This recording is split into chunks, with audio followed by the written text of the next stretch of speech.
I think we're live. Excellent. I was live 5 minutes ago without you. This is my first time. I've used Jitsi before, but I never tried to stream from it on YouTube. Oh, sure. Um, so this, yeah, a little background for the audience. We typically use Google to do our live streaming, and then it works with YouTube pretty seamlessly. So it's pretty easy to do. It's pretty convenient, I think, is the key word.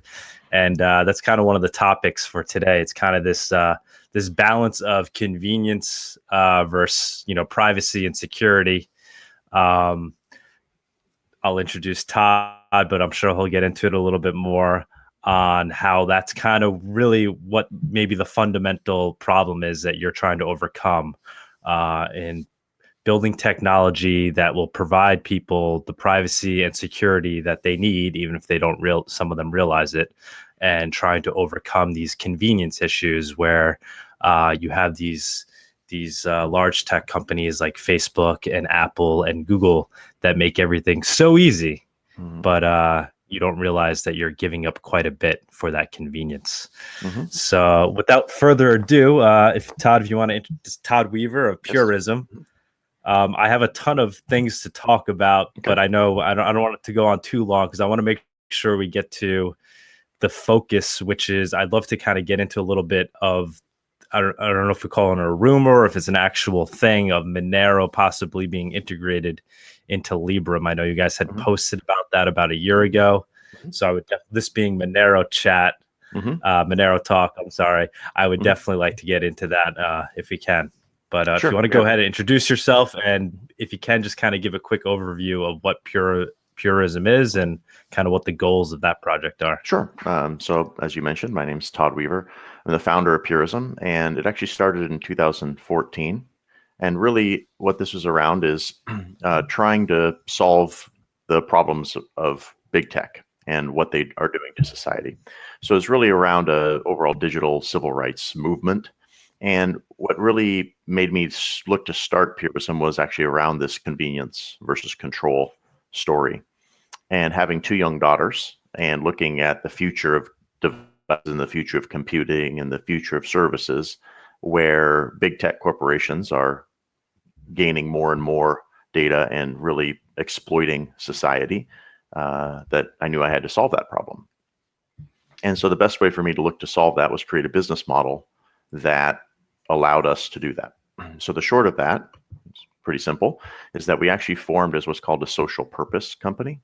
And so we're not like the C corporations, that big tech and the tech giants that everybody dislikes. And instead we're a social purpose company, which means we advance our social good over maximizing profit. And so that means when we make a decision, we're actually looking at a decision that's going to benefit society as opposed to benefit our pocketbook first. And so what that ends up doing is creates a systemic change for all of the decisions that we get to make. So our overall business model, by being a social purpose company, is actually looking very much like portions of Google or portions of Apple, in the sense that we sell hardware, which is our Librem hardware. We have an operating system called PureOS, which is Free Software Foundation endorsed. We distribute applications that are also ethical, meaning they don't track you, and they are freedom respecting, which means they respect your privacy and are also secure. And then we also are going to be launching here in the next handful of months, first part of 2019, a services bundle. That's going to be called Liberty.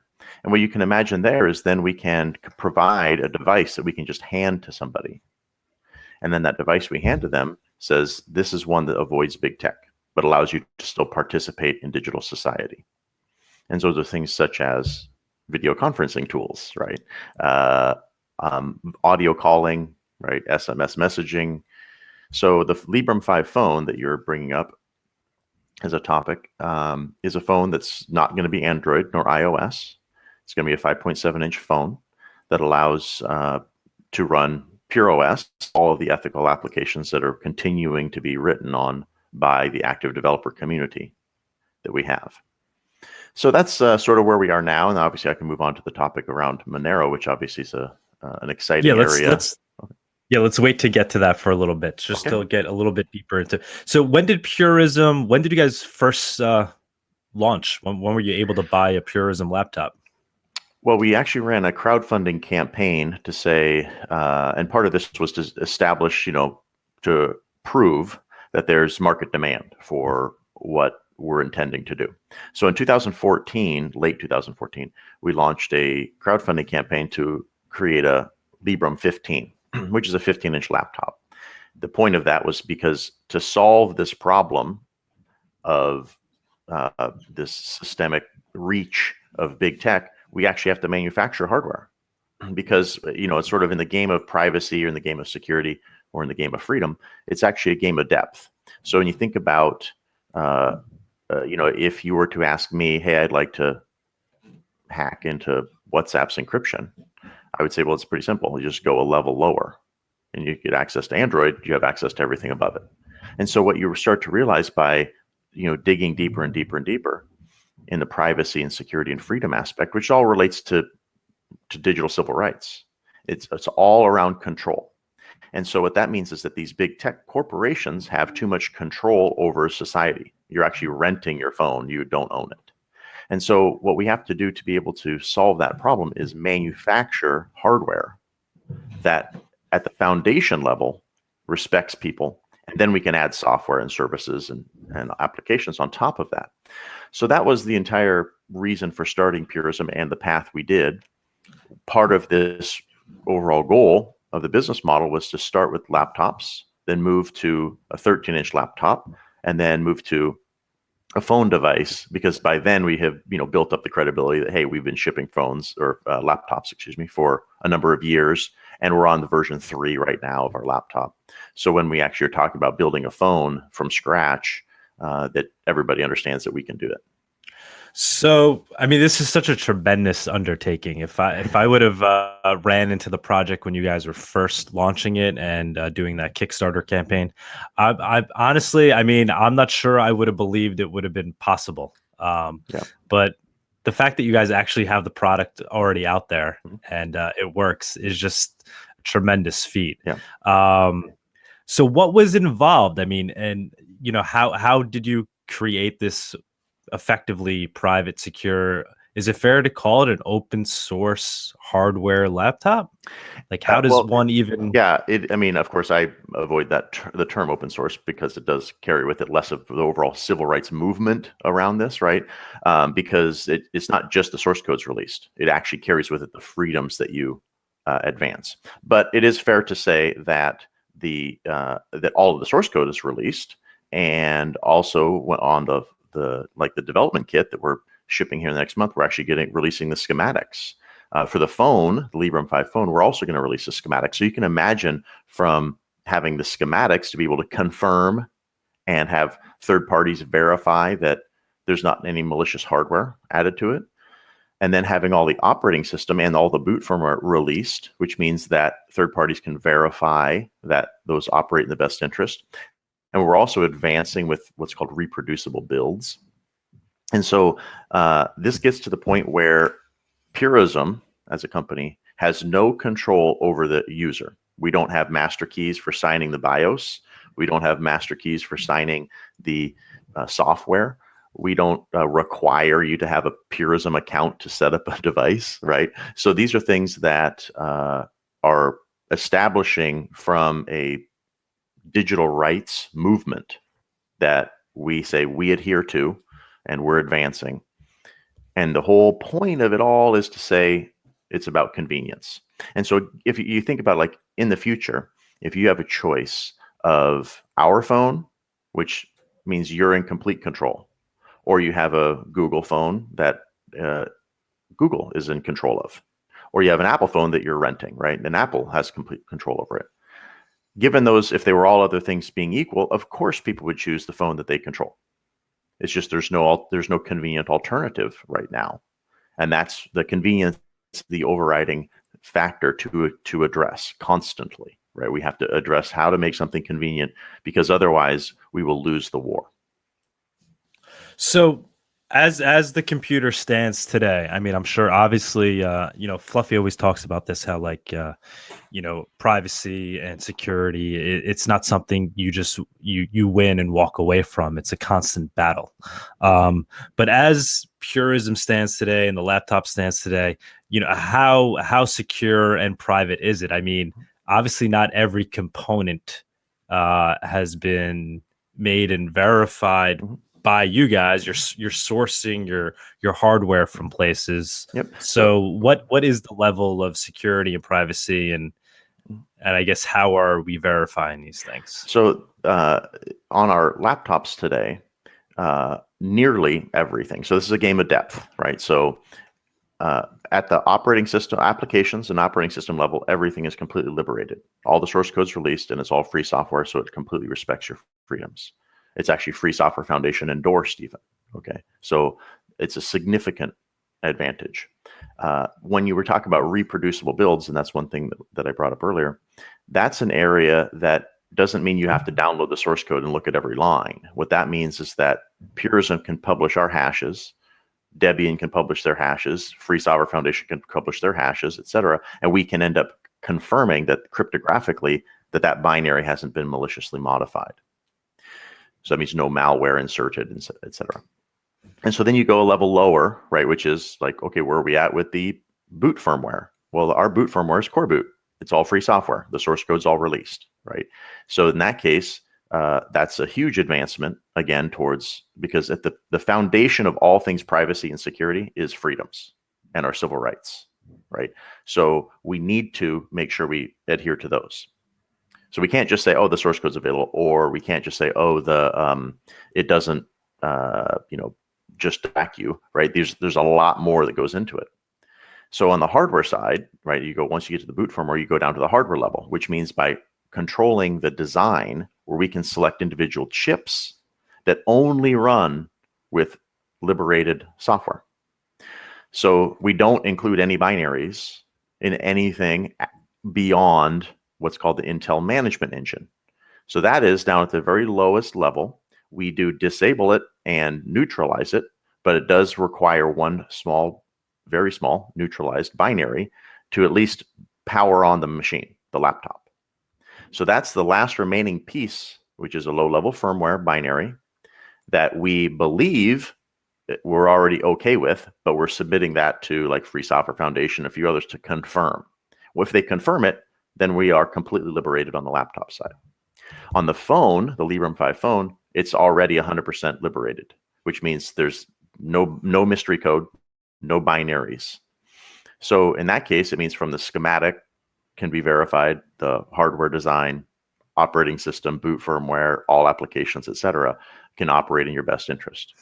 So how about something like that we saw recently, the super micro motherboard hack, where it was essentially a very, they're describing it as something the size of a piece of rice that was found on the motherboards, and were basically used to essentially hack the hardware, right, and then kind of communicate back to the mothership, wherever that was. Yep, that's right. So is that something that would now become harder to hack like that? Is that something that absolutely? So this is when you vulnerable to? Well, I think that you can't ever say anything's 100%, and that's one of the challenges, right? But when people understand the math behind it, and we say, that what we're doing is we're mitigating all of those risks because we control the supply chain. So if you look at it, if you think about it from a software standpoint, the same philosophy applies to hardware in case of supply chain. So in the case of software, if you can see the source code and you can compile it yourself, and then you can confirm that your hashes, your cryptographic measurement matches somebody else's cryptographic measurement, right? And you say, hey, that's an okay, right, to run piece of software. The same can occur on hardware. By releasing the schematic, then anybody can confirm that the hardware they got does match, right? All the routes match and all the capacitors match and everything else. And so in that case, you can confirm that. The other piece that we can also do by being that available with information and that transparent is then we can also take high-res images of the layers and high-res images of the actual motherboard, and then share those. So then if somebody wants to, they can compare what those are. And so in that case, the speculation of an additional chip being added in the supply chain can be removed. It's not a speculation anymore. It can actually be tested and verified. So that verification piece is the last bit. So rather than what happens with all big tech is it's always a trust us, you're going to be okay. And of course, time and time again, it's been proven that, well, we can't actually trust you. And the erosion of trust with society is well on its way to that society doesn't trust anything that's coming from any of the tech giants any longer, right? There's always a question of doubt, but what they're missing is this convenient alternative. So what we say on the flip side of that is to say, well, we're a social purpose company, so you can trust us. However, you don't even have to trust us. You can also verify all of our claims. And so that doesn't mean you as an individual probably download all of our source code, but society and developers and other parties can do reproducible builds, and you can cryptographically confirm all of our statements. Right. So that's where the, when you're talking about hardware secure wallets or things like that, it's really important to verify the supply chain. And then the other aspect that's really important is controlling the actual supply chain. Where are the parts? Where are they inventoried? How are they manufactured? Where are they manufactured? These are all things that are under Purism's control. And with our Librem 5 phone, the entire process is in-house, from schematic all the way through shipping to the end user, right, to the operating system and customer support. So by having all of those pieces under control of an organization that cares about your civil rights, it's an important piece of trust. And then we also relinquish everything to say you can also verify it. So it's a very, very strong story that tech giants will not be able to compete with anytime soon. Mm-hmm. Right. So, I mean, it's really very similar to what we see in Monero and Bitcoin, or I guess any other open source project. Mm-hmm. It's you're giving the ability for the community to kind of open up, look under the hood, take a look. Mm-hmm. It doesn't mean I would potentially do that because I don't have the know-how, but instead of trusting a company, I'm trusting other community members who have maybe have that skill set, that went in, looked at it, verified it, and said, "Hey, this looks good to me," which is something that we're constantly dealing with in crypto, because I mean, there's only so many guys that actually understand, things on a protocol level and a cryptographic level. So it's interesting because people talk about how trust is eliminated, and there isn't a complete elimination of trust. You're still kind of trusting the community members that are doing the vetting for you. You're never going to be able to completely eliminate things unless, I guess, everybody has all the knowledge themselves. But there's a couple of important pieces that are also really strong about why having free software where the source code is available, that it's not just that, say, if you have 3 people that's on your team that are like, hey, this is the experts. By having it be released, then other parties can come to the table later, as opposed to proprietary systems where you can only ever trust them and you have no idea and nobody can ever come back in and verify these claims. So by having it released, and even though you might have to put your trust in a small group of individuals, that those small group of individuals can grow or change, and because all of the information is liberated. And that's such an important piece behind what basically cryptocurrencies are, right, is carry your own bank with you, right? And so if you're talking about carrying your own bank with you, you need to trust the software, you need to trust the overall system, but the ability to verify it is one important step. But then I'll also add one really amazing thing about free software where the source code is available compared to proprietary systems, is that reproducible builds. And this is an area that I don't think gets enough attention.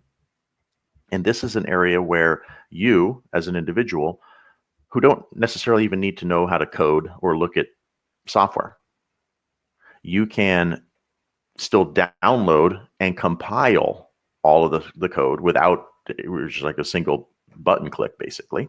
And then what you can do is you could spot check, but there can also be code around this to confirm that your build that you have in your system matches what is somebody else's build, like from the Free Software Foundation or from Purism. And so when we publish all the hashes and you download and confirm those hashes by building from source, then you know that there's no malicious software added to it. And that's a really strong story that only free software can actually accomplish. Proprietary systems could never do that. So from a security standpoint, it's really amazing. From a privacy standpoint, it's also really amazing. And that's an area that is one of the key pieces behind our excitement around Monero. Yes. Are you seeing this community then kind of forming around Purism? Have people been kind of tuning in and verifying and stepping in and looking under the hood for you guys? Yeah. So this is some areas that have been really fascinating because we've been growing very rapidly, but even from the schematics standpoint, right? So you think of like the lowest level aspect of a device. We have community members who have stepped forward to get involved in the schematic review process for the Librem 5 phone specifically. And then once we actually release those to the public, then it's going to be under more scrutiny, which of course we release once we actually fabricate the device, because you need to release a schematic once you actually have that done. And then on the operating system side, right, we have hundreds of active community members working on the operating system and applications, and especially around the Librem 5 phone, that we need to have more and more applications. This is an area around convenience. So right, we promised to deliver 5 applications for our phone, the core applications, like make a phone call, message, email, browser, video chat, voice chat. Those are things that are all going to be built in. However, a lot of other applications are starting to be written even many months before the phone is actually getting in the hands of those the community. So it's a growing audience for sure, in right now in the hundreds, and we expect that to be, once our development kits get in the hands, and then we're shipping about 350 development kits, and then many thousands of phones, that community will really continue to grow. Maybe this is kind of a something that's step in the wrong direction, given the current ecosystem, where we had all these ICOs and things, right, and tokenization of everything, and a lot of it's been a misuse of the technology and the purposes, and people just kind of taking advantage and doing pump and dumps. But one interesting project was, I'm sure you're aware of it, is BISC, the decentralized exchange. And I think what they're doing is kind of interesting on how they're coming up with their own token to kind of fuel the ecosystem so people participate. Is that something Purism would ever think about? Kind of a way to get, to kind of create this incentive to participate in your open source project here, where they not in the sense of utilizing blockchain or crypto behind the scenes for it, but related is what we call gamification. And so what that is that's making it convenient for developers to develop applications and then see, I see if I just release under a free software license, then that would be I get a badge and it allows me to be included in Pure Store, which means it'll be allowed to be installed on the Librem 5 phone. This is an area that we're working with Monero on, as an example. And then the other piece, it would be like, okay, cool, it can be reproducibly built. That's another badge. And then you can move on through like the application. You can end up getting these 5 badges, which means it's security, it's secure, privacy respecting, follows the human interface guidelines, which means it looks good, and then it's convenient. Okay, now it can be added as this default application. So there's already a giant audience and developer community around this whole free software movement of what the benefits are of releasing this, and from a society standpoint. But the areas that we're really trying to push in the community is around this convenience story. Because as you can imagine, what are we competing against is, in our case, if you break it down as simple as possible, we're competing against Google on their hardware side, Google on their operating system side, Google on their app store side, and Google on their services side. And the same for Apple, hardware, software, services, and app store. And Purism creates all of those same things, with the exception of services coming out soon. And so we can actually compete on the convenience nature. Whereas really most everything else, and you probably imagine this from crypto, is how do you get user adoption, right? And I'll get to that when you start asking me questions about Monero. Almost there. The business model, because I mean, I know you guys are a socially conscious company here, and for the most part, you know, you're trying to keep everything open, everything open source, like we're talking about, even the hardware. But there's obviously, there's reasons why things like patents exist, right? Because it gives companies the motivation to go out and do some heavy lifting and R&D, and in return, they essentially have a monopoly on that difficult work that they did. So, I mean, with you guys doing all this heavy lifting and essentially, building, a computing company from scratch, then you just go and give that all away. I mean, how is that then work from a business model standpoint? It's such a great question, and it does get a little bit in the weeds, but I'm going to try and keep it simple. Is that releasing the schematics doesn't mean that you can then go make the phone. Okay. What that means is that you can then just see the routes and traces that go into the motherboard, and then you have to get the device and open it up, and you can just match those two. There's actually one piece in the middle, which is called design files or Gerber files. And that's actually the process of what you put into the PCB fabrication machines and the pick and place machines that actually make the device. Okay. That is something that we retain. And the reason we retain it is that actually the only value it provides is a competition to make identical devices. So it actually doesn't help anything from a verification process or a security story. So what we do is we release the things that are beneficial to society from all the security, freedom, right, digital rights aspect. And then we retain the one bit that allows us to have a competitive advantage, so that all the money it took to invest in the software, hardware, and everything else, we get to recoup by people purchasing our hardware. Right. And so that is a very simple business model, but you have to understand what schematics mean in the ecosystem and understand what hardware design files mean, and also what the end product means and how you get there. So that allows us to recoup the upfront investment. And then, of course, what we can do is, as we get to, let's say, version 2 and then version 3, we are considering releasing our version 1 once we get to like version 3. Meaning the design file, so somebody could 3D print those devices, because then it's not a value to us any longer. Because people are going to be wanting to purchase the latest, greatest thing from us. So that's sort of how we can break that down simply. There's a lot more to it, but I don't need to go. But it's something you guys have essentially, it seems like, seemingly figured out in terms of being able to balance those things. Is that the long-term vision, essentially? Like, where, it's like you build your phone at home, build your computer at home with a 3D printer. Is that something that you guys are thinking about as one day being practical? There's a lot of complexities in hardware. Hardware advances very, very rapidly. So the short answer is yes, but what you would be able to 3D print at home is going to be an older version, because the chips you have to buy, and it's printing your own CPU, that's still a ways off, right? So things like that. But what you're doing is you're just doing more and more of it. So you could 3D, maybe when you're at home, 3D, you could print your PCB and then maybe hand place some of the extra components, right? So it just allows for the overall transparency of what's available. Right. The related question to that is kind of like where things are going in the future, right? And this is a topic that I discuss a lot. And this kind of highlights the issues of convenience and control, right? Is that devices are getting more and more attached to us as humans, right? So laptop, you could leave and come back to, but a phone you pretty much carry everywhere. And then you have wearable devices now, and you have IoT devices now.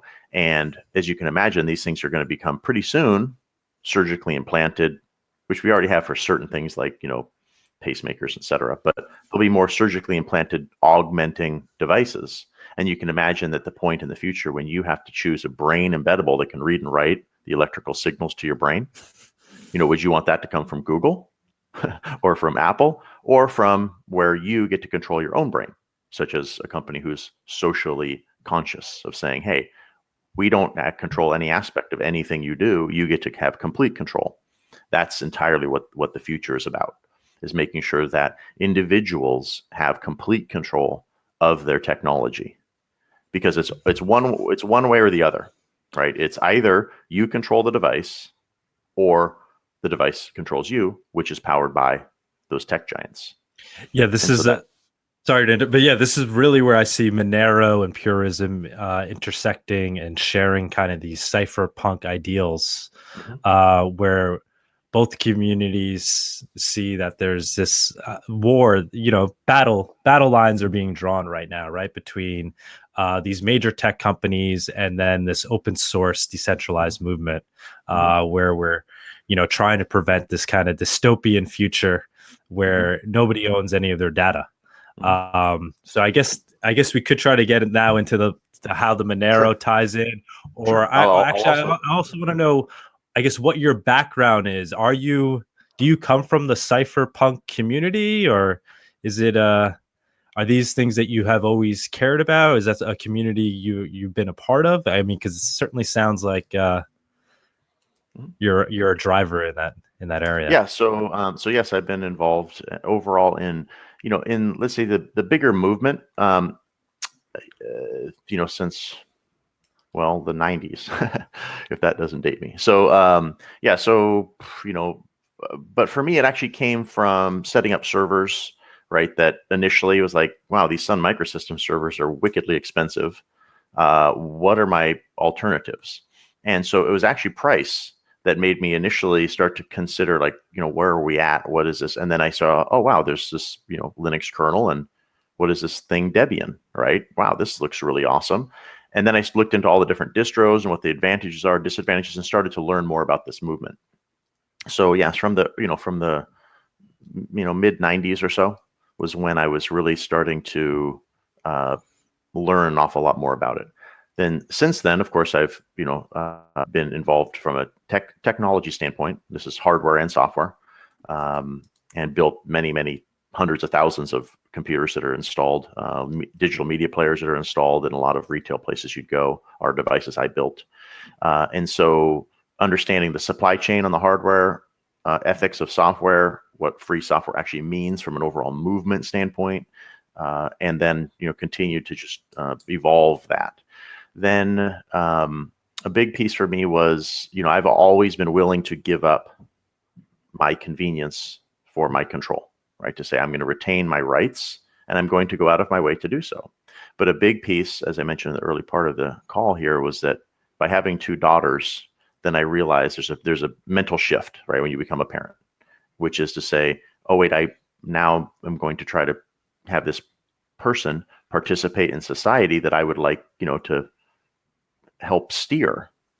And being a good steward for, a child means the same thing of being a good steward for society. And I then realized I would like to build the society that they should participate in.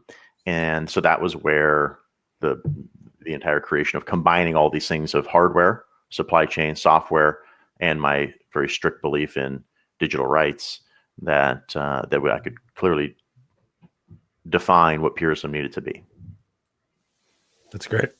And then the other members of your team, are they also coming from similar backgrounds, or some of them just specialize, or you just need them for their abilities and they're not so much into the privacy and security thing? Or is it kind of like everybody's on board with the philosophies of the company as well?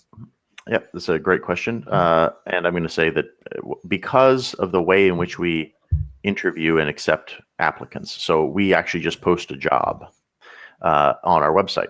We say, this is what we're interested in. And we get a flood of applicants, which is a clear litmus test that this is somebody who's aware of Purism and what we're doing. Therefore, they understand why we exist. But I think another piece is, even if we do hire from outside, let's say if we, in case of a position that might be outside the core, right? Let's say a finance position or a marketing position, right? In those cases, we can write applications for outside hiring. But when we, get in the applicants, which are still many, then we can narrow that down based off of philosophy, because we always lead with why we do what we're doing. And so this is a great talk from an individual named Simon Sinek that clearly defines kind of why Purism is seeing the growth that we are. And the whole thing is, as he breaks it down, is a lot of companies know what they do. Few companies know how they do it. And very, very few companies know why they do it. And if you know why you're doing something, then what you're doing is you get everybody on your team in the same boat and saying, we're rowing right across the ocean to that continent. And that's, what we're doing. That's our goal. Why we're doing it is because it's an important, social movement that we need to change in society. So everybody who gets in the boat knows why you're doing what you're doing. And in that case, we have a team that all cares about this. And this doesn't mean that we'd had to educate them. A lot of our team, the majority of our team, already knows of these issues, right? We're not trying to break new ground necessarily with most of the hires. And then the few that are outside understand that, hey, this is the boat you're getting in. Are you interested? And that's sort of a great hiring criteria we have. And so in the end, we have a significant sized team, and that's continuing to grow very rapidly. And part of that is trying to enshrine the policies, right? Make sure, that everybody knows why we're doing what we're doing. That's interesting. I mean, because a Monero itself, I mean, while it's certainly not a company, I think it's one of its things it has going for it is this cohesive community where everybody that kind of joins it, if you come in to like kind of just come in and speculate, you're quickly made an outsider. Speculators not really wanted. Granted, they come in, but you're told, don't buy Monero because it may be worth more tomorrow. Buy it because you need to use it. And all these other things of the community itself is kind of self-skeptical. And we always promote that. And then just obviously privacy and things like that. And I think Monero's done a really great job in making that, a cohesive part of the community, whereas other coins have kind of lost their way. And no, that's exactly. And it doesn't have to be exactly, you're exactly right. It does not have to be a company, because this can be looked back on any movement of the past, right? Is that if you have a reason why you want to participate in that movement, then that ends up carrying with it a lot. I mean, it's actually the only way that really things end up making a change. Okay. Is that, so in the case of Monero, where you can say, do you care about where you can have payments that can be anonymous, right? Do you want to make sure that your privacy is actually respected in purchasing, right? These are things that are fundamental to civil liberties, right? So if you tap into, and I believe you guys have done a really good job, and this is one of the reasons why in the crypto world, we have one partner, right? That we've actually looked at, hey, we will work with you, right? Which is Monero. Because the long-term game that we're playing, right? I mean, Purism's not looking to do any type of sprint or exit, right? We're looking to change the future for the better. Part of that is to say, what does that convenience look like when we're talking about digital devices and digital currencies? Do I want my currency? Do I want to have it where I have to use Apple Pay or Samsung Pay or Android Pay at these, point of sale devices for purchasing anything in the real world? And my answer is no, I don't. So how do we change that in the future? And that's a big part of what we're looking to do with Monero in the future. Yeah, I think that was when I saw you guys, post that blog post. I guess it was about a year ago. That made me really excited, because you guys obviously for all the reasons you're talking about, and wanting to maintain your brand and the things you care about, you obviously, I guess you didn't take that decision lightly. I mean, you chose Monero because you think it's living up to these things. So what is it about Monero, and why Monero? Why not some other cryptocurrency? What is it about Monero that you guys like? Well, there's a lot of things, but I'll just highlight a couple of them. So the first, of course, is that you're defaulting to protection, right? And so that means that you don't have to opt in to then have an exception towards protection. You're basically saying cash is fine, right? And so let's just have everybody default to this non-tracking state. And that's a big advantage. Of course, one of the litmus tests we have for anything is that it has to be licensed under a Free Software Foundation approved license, and Monero is. So that means that your software itself can also be reproducibly built. It can be trust us, but hey, you can also go verify model. So that means that's 2 significant wins for the civil liberties of society, right? So it means you're respecting their freedom, which is the software license, and you're now respecting the privacy, which means that you have, 2 of these 3 pieces that are really important. And then the third you also have, which is a security aspect, which means, of course, that's the reproducible build verification process that gets added in there, meaning it's not phoning home. There's not a third-party tracker who's saying, hey, who is the person behind this detail, right? And that ends up getting, when I was talking about this whole gamification process of applications getting in PureStore, right? Monero can check all the boxes because of its reason why it exists. But then there's some additional pieces on top of that, such as when we initially spoke with the Monero members of the Monero team, if that's what you call it, members of the Monero community, maybe. And then we saw that our long-term vision aligned with their long-term vision as well. And so then that's sort of this third piece of saying, oh, great, now we know we can all work together. And I'll just use this time as the platform to describe that longer-term vision, which is, you can imagine, as I said, this convenience aspect, right? So imagine at some point in the future when you walk into a grocery store and you would like to use your phone to make a payment at their point of sale device. Well, what has to happen is, right, either Monero would have to convince all of the merchants to accept Monero, which is just not going to happen. I mean, but there is a bridging opportunity, which means you can still use Monero at those point of sale devices. And what that would look like is that you can walk up with your phone, in this case, a Librem 5 phone that has near field communication chips on it. The entire software stack is liberated and freed, and you're running a Monero client on that device. But then part of that whole system can actually be where you say they ring up your total and it's $34.23. Then you can type in $34.23 in your transfer wallet, which is then actually convert it to whatever the currency is that the merchant would take as cash payment. In this case, would be a temporary, let's say like Visa card, because those exist, right? Basically a temporary gift card. And then you can make a payment at that merchant. So then what you actually solve is the convenience aspect means that you can go pay at any merchant who accepts Visa, MasterCard, Amex, et cetera, because they have temporary cards you can generate.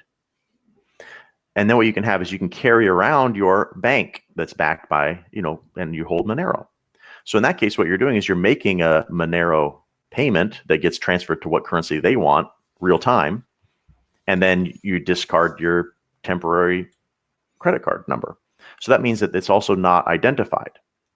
So then what you have is a really convenient process, right? Because all that can be automated, as you can imagine. Or you can walk up and you can actually tap the NFC payment and it says $34.23 and you say approve, yes. And then behind the scenes, a temporary credit card is generated, it transfers the number, your payment's made, it pulls it out of Monero wallet and adds it to the blockchain, right? So that convenience means that at that point, then Monero can be seen as, wow, that's the bank I'd like to use on my device, right?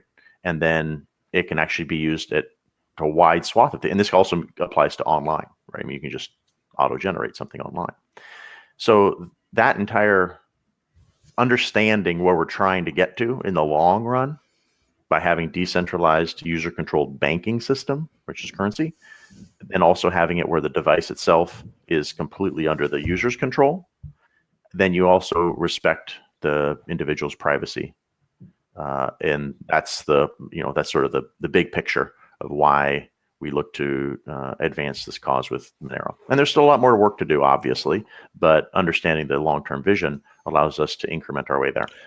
Yeah, I mean, that vision sounds amazing. I mean, so basically people at that point aren't sacrificing convenience like we talked about.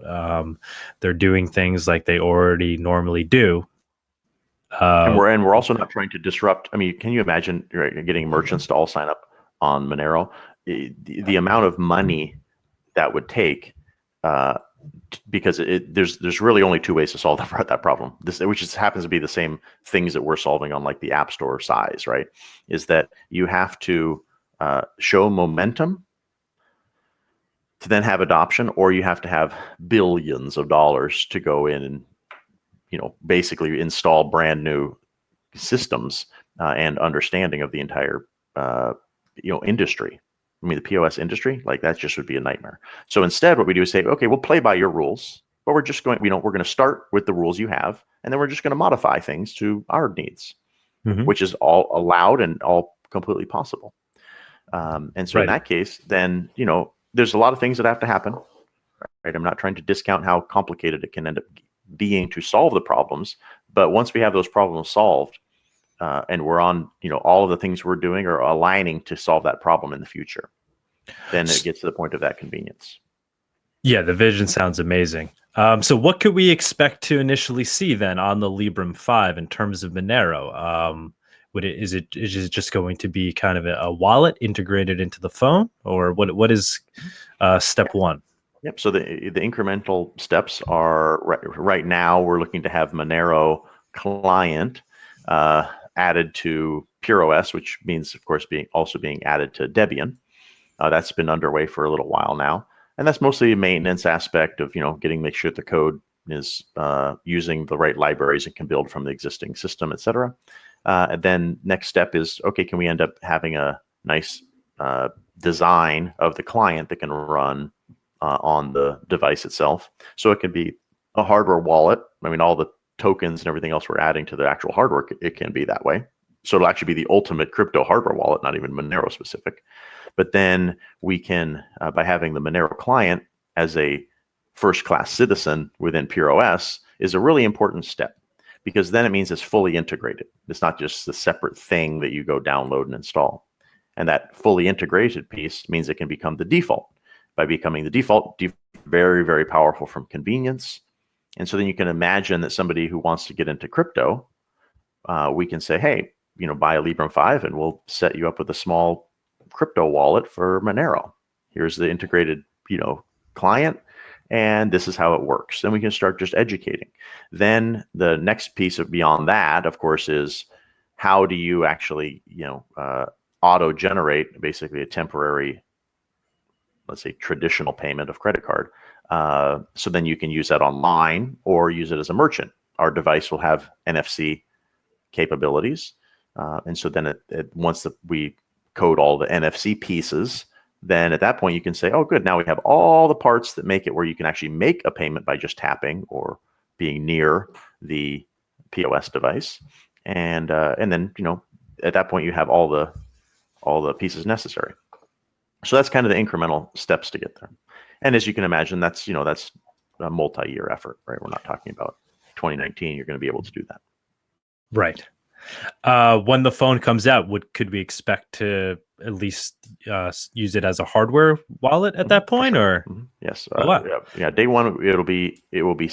I imagine within the crypto hardware wallet world, it will be seen as the ultimate crypto hardware wallet, because it's not just this extra thing that you can't verify, right? Ours, you'll be able to verify. And that's amazing. Yeah, and then but then we're being able to run the client software is sort of the next step, and that's one of the reasons we're working to get Monero in PureOS proper. And that's still some undertaking. We got to work with a few more of the community members to step up and add a few bits for making it compile with using the existing libraries that are current in Debian, testing, etc. But there's those are all things that I'm sure we'll be able to get to. Who are you guys working with on the Monero side? Is it the guys that are building the GUI? Is it the Monero the Android wallet guys? Is it? Well, so our primary contact is Diego, and then he sort of spins out and brings in whoever is needed. So it's and that seems to work okay, right? Anytime we have a question, we seem to get to the answer. I think the area that would be nice to see is having a wider amount of the community knowing what our goals are, because then they can say, oh, wow, that's, I'd like to be involved in that. And then sort of asking how to be involved, as opposed to us trying to push the agenda and saying, hey, who can help us with this piece? And I think then what you'd see is the Librem 5. It'd be awesome to have on the day of the Librem 5 launch, and we're shipping these to people, is that it already has the Librem 5 client there. Right? There's none of that's being worked on right now. and that needs to come from the Monero community. We would be involved in sort of helping the design aspect and maybe helping how does the application get involved, but we can't be investing in modifying Monero code, right? What we're doing right now is we're providing the advice to say how do we get it in Pure OS, right? Providing the advice to say what would we like to see on the Librem 5 side. So if there's anybody listening and wants to step up and see Monero be a first-class citizen on a phone, by default, that'd be that we'd be more than happy to have a discussion with that person. That is very exciting. I'll do all I can on my side to keep spreading that message. I mean, because that's kind of the dream. I mean, one of the things I heard Trace Mayer, I brought this up on the last show, but Trace Mayer is a big Purism fan, and he was talking about how even on the laptop, it's kind of the ultimate hardware wallet, right? I guess if you run what's his thing, Armory on Purism, and his point being that hardware wallets kind of make you a target, right? Because if you have a hardware wallet, then you're obviously storing crypto on it. Whereas if you have a Librem 5 phone, and it doesn't necessarily mean it's a de facto Monero wallet with, it's you may just have a Librem 5 iPhones. It doesn't necessarily make you target. So I do like that idea. That's an interesting way of looking at it. And then also just kind of long term, I think we're kind of in the iPod stage. So it's like you had your iPod and then you had your phone, and they slowly became one. I can't really imagine a future where everybody's going to have a phone and then also have their kind of hardware wallet on the side. It really makes sense for those things to kind of blend into one, I think. No, that's right. The area, you're right in that statement. The problem, of course, is it's the phone world. It's a duopoly. So right now, the phones that anybody has is going to be either Android or iOS, or some, if you are really getting into it, it could be some derivative of Android, but in the end it's Android based or iOS. And so the issue around hardware wallets is that that's, as a base platform, those are nightmares, right? Like you wouldn't want to put your hardware wallet on an Android based phone or an iOS based phone, right? And so so what you have to have is the complete stack freed. And so therefore, to look at it, one of the advantages we have is that you can verify the whole process, and it can become the combined hardware wallet and phone.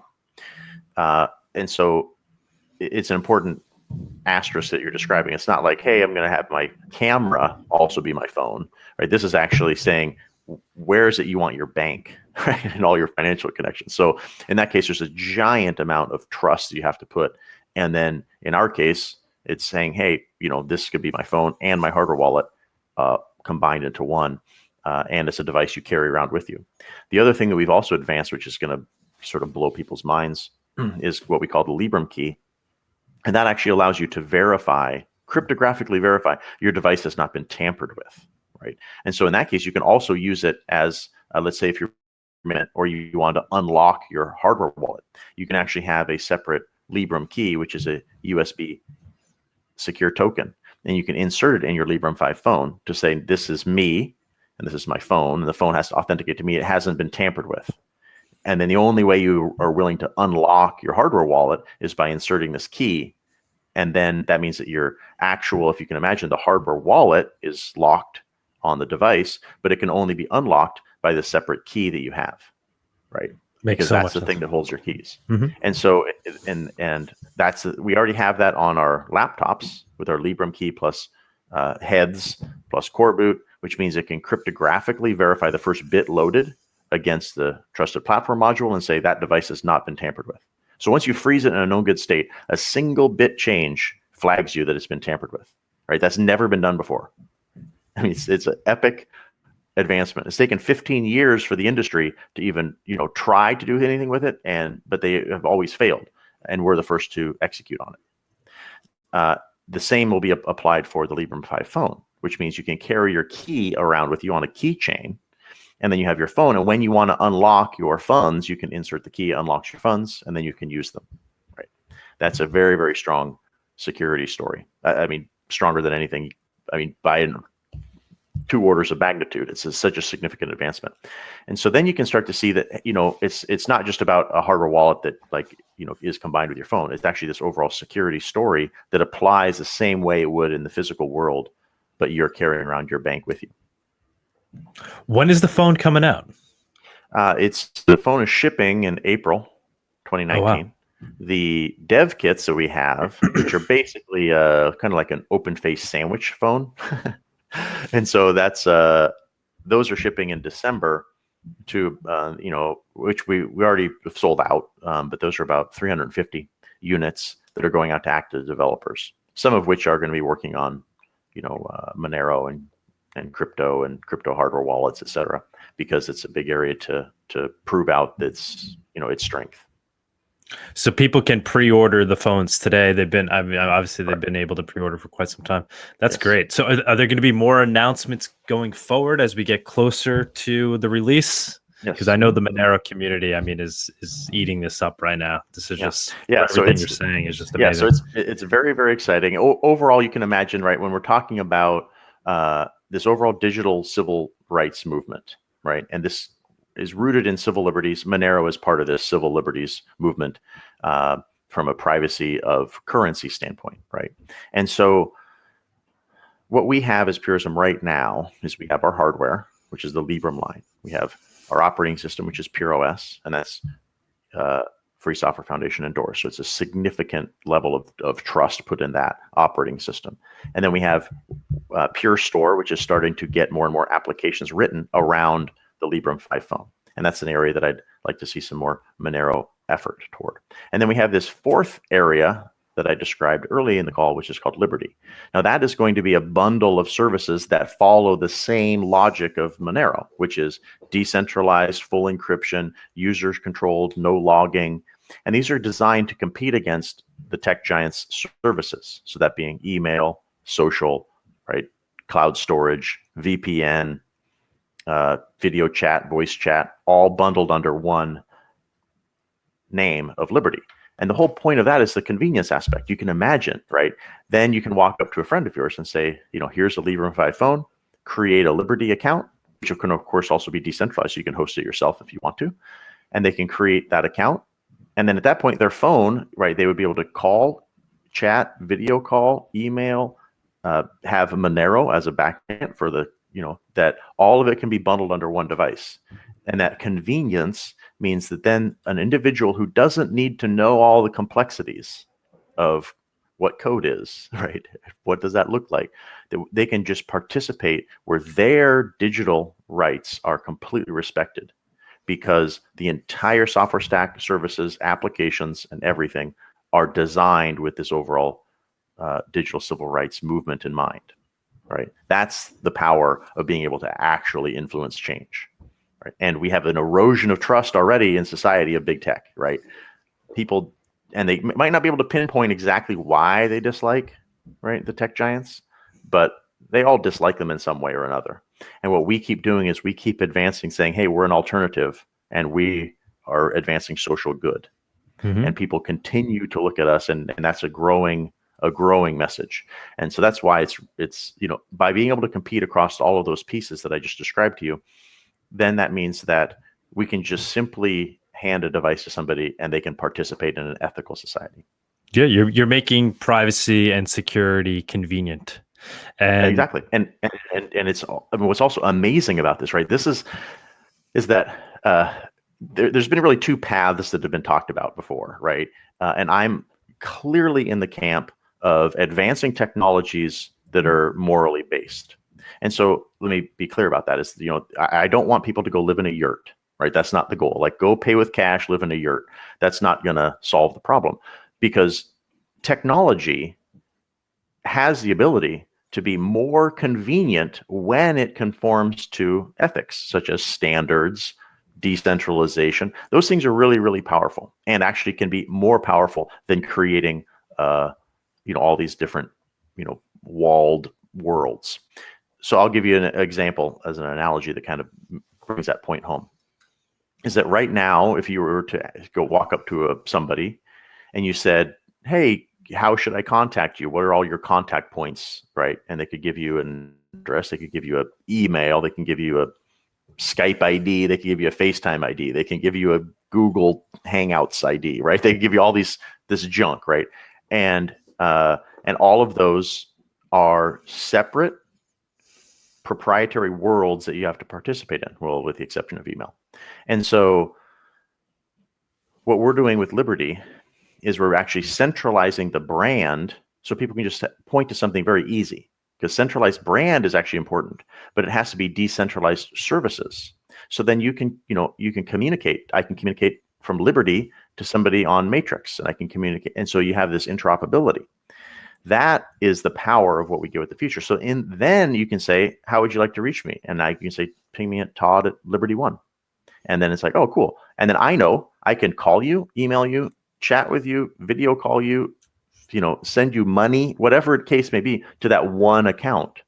That's actually more convenient, right? So in the case of saying that, overall, our technological genius is not lacking, right? Our moral genius is what's lacking. And so we can advance our technological genius with morals, and we can actually create a better and more convenient world. And that's the power of what we're looking to do. And that's what's amazing about crypto too, right? It's also this game theory thing, because basically, it's created a situation where greed is generating decentralization.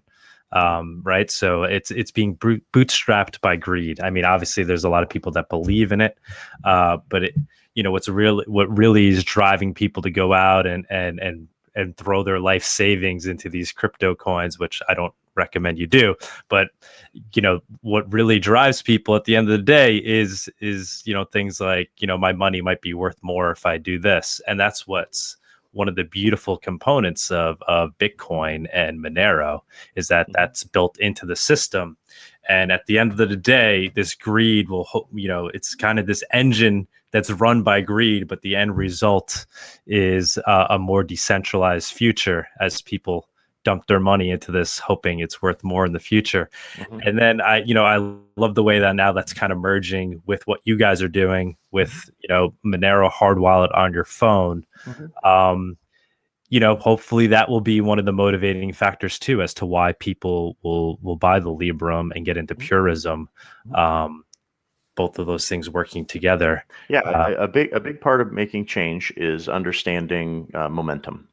And so being able to create an overall movement that has momentum.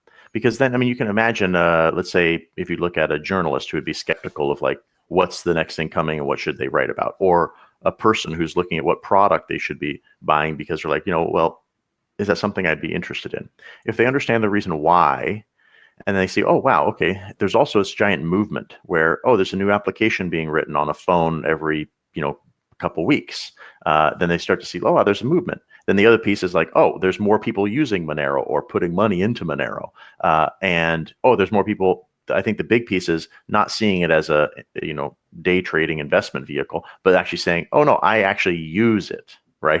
Then it's like, oh, I'm holding that as my wallet. I'm also using that as funds. And then when I get paid, I deposit it into Monero, and that becomes my bank, right? That type of thing creates this appearance of movement, and then it can actually be measured, and that becomes the proof of the movement. And then that proof of the movement says, where a journalist or a person can look at that and say, that's what we should be writing about because that's where the trends are going. And then a person can say, oh, that's what we should be using because that's growing in momentum. And it's rooted in values that they as an individual care about, right? Which is liberties. So then look at that. I can actually not use a big bank that they might not trust or big tech that they certainly don't trust, and actually go with something that is rooted in their values. And that's the biggest piece that we're going to see as the growth going forward, as opposed to, just seeing cash, because that's only going to get investors in, right? As cash growth, as opposed to like, oh, wait, this is actually something that I should use. And this is a way in which the future is going to be, digitized. That's going to be the power of growth. Yes. Yep. No, it has purpose. and that's what will keep people going. But yeah, but the greed component, you know what I mean, is that, at the same time, you look at your phone, your Librem 5 phone, and maybe you have Monero on it, and a year later, it's worth more than it was, and showing the power of decentralization and sound money, and that motivates people. Absolutely does. And so, especially if people are, when you make it that convenient, and then when you're handing somebody a phone, and then they can just say, I'll pay you in Monero, and then it ends up creating this overall, as it's called, the snowball effect, right? But it has to be convenient. It has to be able to be where you don't have to spend 3 weeks trying to get somebody set up on how to transfer money from one to the other, and how do they open up their wallet, and how is it needs to be really, really convenient. And that is to solve the convenience piece in the way that this dystopian digital world is today. We need to make sure we're investing the time and energy to make convenient products in the future, because that's the only way that we'll actually be able to start dominating the market as this overall, society's movement for the better. Because technology of 10 years ago was, it was always like, okay, get your hardware, you have to set up things. It's like, you can go down to your software. You had choices, right? Now there's a cryptographic bond between the big tech and their hardware. And that cryptographic bond is growing to how much control they have over the device, right? You can't go install an application on your phone unless you have an account, right? I mean, as an example of this call, I couldn't have a call with you unless I signed up for a Google account that I don't have, right? Those are things that are not helpful. They actually just drive people more and more to big tech because of the convenience. And so what we need to do is the first is, of course, as the core, stand up for those issues. Then the second piece is, well, let's actually create convenient products that undo that, because that's a problem. And society, you're turning those into pain points. Like they become pain points where it's more convenient to use the Librem, or without having to create an account. Yeah, no, I think you're certainly onto something. I'm extremely impressed by how far you guys have already taken it. Anything the Monero community can do. Obviously, I don't represent them, but I hope they're listening to this and they're as excited as I am. And I hope, if you can come on Reddit, post any updates, so we could, the more interaction you have with the community. I know it's really up to us to kind of meet you halfway and help in developing some of those things you're talking about. But the more information you give out, I'm sure the more excited everybody will be, and the more participation you'll see.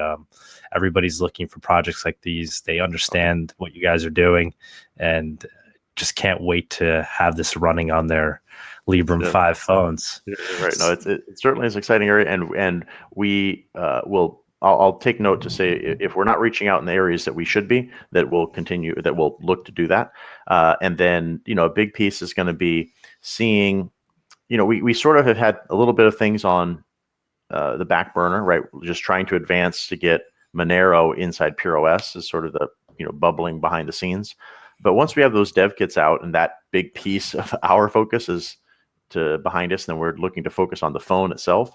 I think then if the Monero community or anybody listening wanted to join the Purism's Matrix channel, which you could easily find from our website, and the developer documentations, we have a website, developer.puri.sm. There you can see about developing applications. And there it also talks about the community around the Librem 5. If any of the community members within Monero wanted to look at saying, hey, I'd like to help create that application for the Librem 5. Join that community and start asking those questions, and we'll steer you in the right direction. And then we can start to actually formalize what that process is going to look like. And then the whole point of that is then, when you can imagine, if we can align those pieces, and we can actually have people where, let's say, as part of the purchase of their phone, they could add some Monero cash, and then we can have that part of the. So as soon as they get it, that's just like built in, and they already have their cash. Oh wow, right? Right. So then that convenience of purchase is like, you can buy our Librem 5 in Monero, right?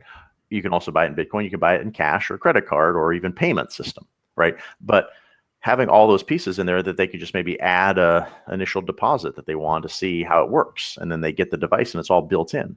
Right, that's really convenient. And so that's the type of stuff we'd like to see with regard to the Monero. What this overall crypto wallet would look like on the Librem 5 device. This sounds, I'm loving everything you're saying, and it's definitely something that's where Monero is lacking, if anything, is in having this bridge from being the most private and I think secure crypto to that having the convenience. We're getting there with other means too. We do have standard mobile apps now, but what you're describing sounds kind of like the perfect combination of everything coming together. Well, the other thing that's really great about that is then you can see that you can actually leapfrog the overall, like compare a lot of the other crypto and where they're at. Right. If you can actually leapfrog and make it so it's like, oh, we're not just having an application on your device, which you need, of course, right, to compete, but you can have it where it's so convenient that you're actually you're instilled in the entire process of saying, oh wow, it's really easy to purchase Monero, it's really easy to transfer it, it's really easy to use it in the future at point of sale. Those are things that are looking, those are things of looking that far forward and then incrementing to get there. And a big piece of that is going to be, if we can end up having it where a person can purchase a phone and then just add crypto to it, right? That makes it really convenient, because then they see like, oh wow, I'm already breaking out my wallet and I'm already making a payment for something, and I can just add this other piece in there. And then it also educates them on the process. And that education is something that right now is a big challenge for a lot of crypto. This is awesome. Before we close out though, could I just get, do you have any comment on kind of like Monero versus Bitcoin and the landscape? I mean, there's always a lot of talk about where the future of Monero versus the future of Bitcoin, and do you have an opinion on that, on how you see things evolving? Oh, I mean, sure, I do, but I don't know that it should probably be taken with less value of all the other things I talked about.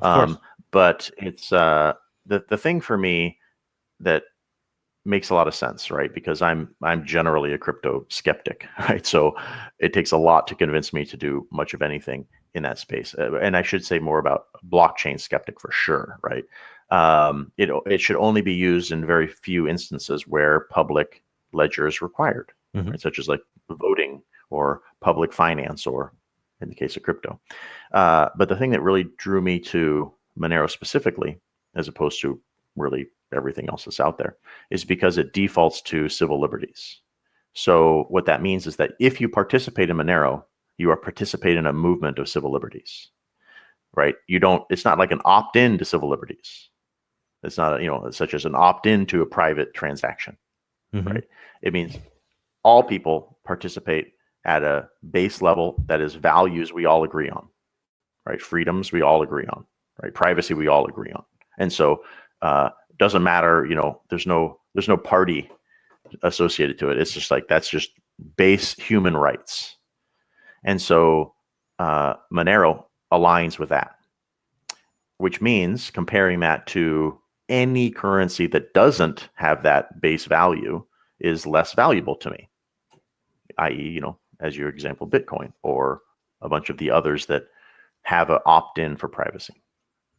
And so, so to me, that's, why Monero happens to be the only crypto I carry and use, and will probably be in for as long as I can imagine, unless something else steps in as an alternative that has the same core values. Sounds good. Yeah, it's baked into the protocol, and That's right. As we were talking about, it's not only that, it's also it's kind of the community has agreed that this is the most important thing, is to keep it private and fungible and censorship resistant, and to evolve the tech as needed to maintain that on a core protocol level. That's right. No, and being rooted in those values means that it can. It's a giant differentiator, right? It's a systemic change, and I care about systemic changes, right? I look to solve root problems or solve systemic issues. And so for me, as you boil these down, you see like, oh, well, Monero solves all of these systemic issues with regard, and that becomes a giant differentiator. It's really hard for other protocols or other crypto to compete when you're like, many levels below, right? As you're describing it, at the protocol level. So you can't solve that at the application level and think that, oh yeah, all things are good. And this is exactly aligned with what Purism is doing on the hardware side and the software side, right? It's like you have to go all the way to the root level and solve the systemic issue, which, right. So on the business structure standpoint, we've done that by creating a social purpose company, operating system by releasing all the source code, and, hardware level by releasing the schematics of the phone and the, being able to confirm and verify all that, and then having the full software stack freed. All of those things relate around civil liberties, freedoms, and privacies. The same exact philosophy was applied to Monero, which is why it's just a natural fit. Beautiful. So it is Black Friday today in the US. Do you guys have any deals going on for we do, actually. We have 20% off a base unit sale right now. So even for the phones as well, if you wanted to. The phone is an exception to that. So it's 20% off of everything except the phone, because the phone is already discounted. The phone price is going to raise probably at the year end. So right now the phone is $599. Year end is probably going to go up to, at least adding $100 on top of that. The 20% off sale is all for the existing shipping products, which are all the laptop line. Beautiful. All right. Well, anyone listening, I everything we stressed, check out Purism if you don't know about it already. I'm sure you do if you're somebody that frequents the Monero Reddit and you're part of the community. And just please, if we could give Purism as much support as possible, I totally advocate that. It was a real pleasure speaking with you. Thanks for taking the time. Sorry for having to put up with the Google accounts issue. We're not there yet. Maybe in a few years when we all have our, Librem 5 phones. Really appreciate it. And I'm really excited for you guys. I think you guys are doing great work over there. Awesome. Well, hey, thanks for having me. Yep. I'll talk to you. Thank you. That's it.